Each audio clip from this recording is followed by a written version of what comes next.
Good day, lahat ng team Unstoppable. Tuturo ko sa inyo kung paano kumikita yung TechnoHub. Kaming mga TechnoHub o center. Ayan. Ito yung sample. Nagpa-load ako ng 21,000. Ang dumating sa akin na load wallet, 21,479.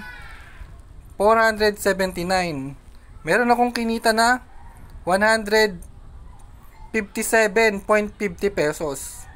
Ayun, sa 21,000 na load wallet ko, kumita ako ng 157. And then yung sumunod, 28,000, yung pinaload wallet ko, kumita ako ng 210 pesos. Ayan, and then nagpa-load wallet ulit ako, 30,500, kumita ako ng 228 pesos. Ayan, nagpapa-load wallet pa lang ako, kumikita na ako. Ngayon, yung load wallet ko na to, itatransfer ko naman sa mga retailer ko. Ayan. Ang maganda dito, kumita ako ngayong araw ng 228 pesos.